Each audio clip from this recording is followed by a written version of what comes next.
दोस्तों, आज हम बात करेंगे एरिया 51 की, जिसको लेकर दुनिया में कई तरह के अंदाजे लगाए जाते हैं और बहुत से दावे भी किए जाते हैं। और उन दावों में जिक्र किया जाता है कि एरिया 51 में एलियंस मौजूद हैं। पुराने समय में एरिया 51 एक पूरी जगह होती थी, मतलब वहाँ लोगों की घनी आबादी थी। उसके बाद अचानक 1955 में इस जगह को खाली करा दिया गया और वहाँ पर रह रहे आम लोगों को दूसरी जगह पर शिफ्ट होने के लिए कहा गया। और फिर धीरे धीरे अमेरिकी सेना ने इस जगह को खाली करा लिया और अमेरिकी वायुसेना ने इसे अपना अड्डा बना लिया। लेकिन कुछ एक्सपर्ट्स अलग ही दावा करते हैं। 1955 में इस जगह को खाली कराने के बाद अमेरिकी सरकार ने इस जगह को गुप्त रखा।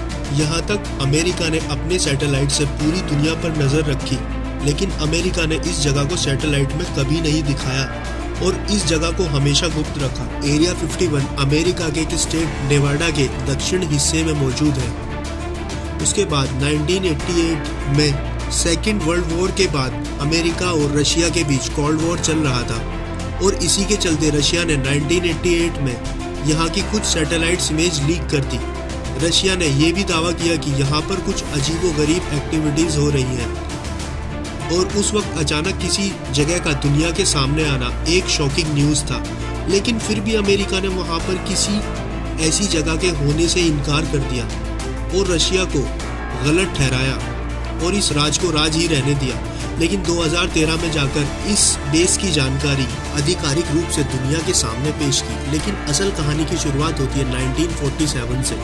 1947 में 8 जुलाई 1947 को अमेरिका के रोजवेल डेली रिकॉर्ड नाम की अखबार में न्यूज़ छपी और उस न्यूज़ में ये दावा किया गया कि अमेरिका के मैक्सिको सिटी में एक एलियंस का यूएफओ क्रैश हुआ है।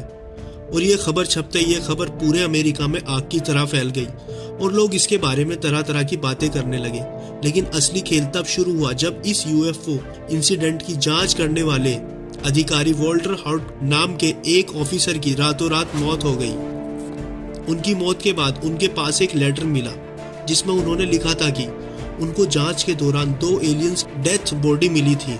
लेकिन जब उन्होंने इसकी जानकारी सरकार को दी तो सरकार ने इनको ये जानकारी छिपाने के लिए बोला। साथ ही अपने लेटर में उन्होंने ये भी दावा किया कि यूएफओ में मिले उन दोनों एलियंस की बॉडी को एरिया 51 में भेज दिया गया है और वहाँ पर साइंटिस्ट उन एलियंस की डेथ बॉडी पर तरह तरह के एक्सपेरिमेंट कर रहे हैं। ये पहली बार था जब एरिया 51 को एलियन से जोड़ा गया था। लेकिन अमेरिकी सरकार ने वॉल्टर और उसके लेटर को एक अफवाह घोषित कर दिया। वहीं सरकार ने इस घटना को एक बलून घटना बताकर मामले को दबाने की कोशिश की। लेकिन ये मामला इस तरह से नहीं दबाया जा सकता था क्योंकि वहाँ पर लंबे समय तक जांच चली। लेकिन लोगों के मन में सवाल तो आना ही था कि अगर ये एक बलून क्रैश था तो इसकी जाँच इतने लंबे समय तक क्यों चलती रही। लेकिन सवाल ये था कि इस जगह को सील क्यों कर दिया गया और कई मील तक आम लोगों के जाने की अनुमति क्यों नहीं थी।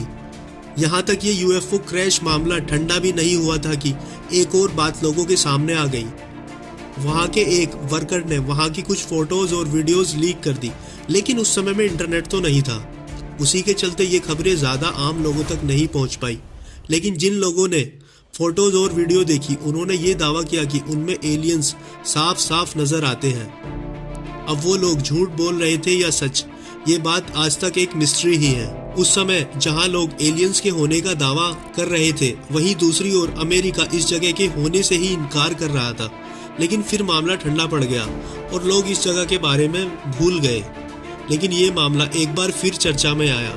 जैसे कि मैंने आपको बताया कि अमेरिका और रशिया के बीच कोल्ड वॉर चल रहा था और रशिया के एक सैटेलाइट ने एरिया 51 की कुछ पिक्स आम लोगों में लीक कर दी। लेकिन आम लोगों ने इस जगह की सैटेलाइट इमेज को पहली बार देखा था। उन पिक्स में क्लियर पता चल रहा था कि ये कोई एयर बेस है जिसमें 8 रनवे मौजूद हैं। लेकिन अंदर क्या चल रहा है ये सिर्फ एक रहस्य ही था और सरकार यही दावा करती रही कि ये सिर्फ एक एयर बेस है, यहाँ पर कोई एलियंस मौजूद नहीं है। सवाल ये था कि अगर ये एक एयर बेस है तो इसको छुपाया क्यों जाता है। आपको जानकर हैरानी होगी कि बहुत से लोग एरिया 51 के आसपास यूएफओ और एलियंस को देखने का दावा कर चुके हैं। लेकिन अब हम बात करेंगे कुछ ऐसे लोगों की जो एरिया 51 में काम कर चुके हैं। Number 1, Glenn Dennis. सन 1989 में ग्लेन एरिया 51 में काम करते थे और वो काम करते हुए एक ऐसे रूम में पहुंचे जहां 3 एलियंस मौजूद थे और ये तीनों एलियंस अधमरी हालत में थे और वहां पर डॉक्टर्स की एक टीम उन पर रिसर्च कर रही थी, लेकिन उनके पास इस दावे को सच मानने का कोई सबूत नहीं था। नंबर 2, रॉबर्ट स्कॉट लाजर। रॉबर्ट एक कॉन्स्पिरेसी थ्योरिस्ट है। वो बताते हैं कि 80 के दशक में उनको एरिया 51 में नौकरी पर रखा गया था। वो बताते हैं कि वो एरिया 51 में एलियंस के साथ में काम कर रहे थे। वो जिस एलियन के साथ में काम करते थे उसका नाम ज़ीरोड था। ज़ीरोड एक यूएफओ का पायलट था। वो एलियन से बात करने के लिए टेलीपैथी का यूज करते थे। टेलीपैथी एक ऐसी भाषा होती है जिसमें लोग बिना बोले सिर्फ आंखों से ही एक दूसरे की बातों को समझ जाते हैं। उन्होंने और भी दावे किए, लेकिन वो कभी भी ये प्रूफ नहीं कर पाए कि एरिया 51 में सच में एलियंस मौजूद हैं। उनके दावे सिर्फ दावे ही हैं। Number 3, Dan Boris.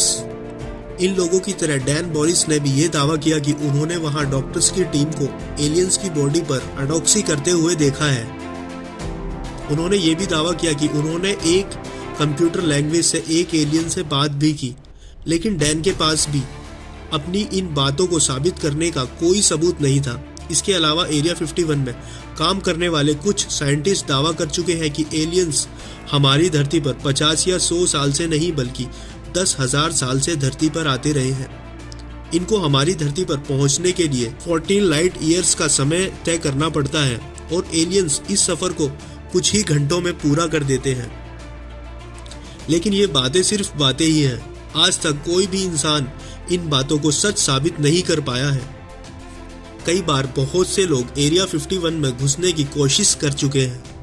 यहाँ तक 2019 में कुछ लोगों ने फेसबुक पर एक कैंपेन चलाया जिसको स्ट्रॉम एरिया 51 नाम दिया गया। उस वक्त कैंपेन में 13 लाख लोगों ने एरिया 51 में घुसने की हामी भरी। एरिया 51 में घुसने के लिए 20 सितंबर को दोपहर 3 बजे से शाम 6 बजे तक का समय रखा गया। इसी बात को देखते हुए अमेरिका एयर फोर्स ने एक बयान जारी करा और कहा कि वो अपने देश की रक्षा के लिए प्रतिबद्ध है।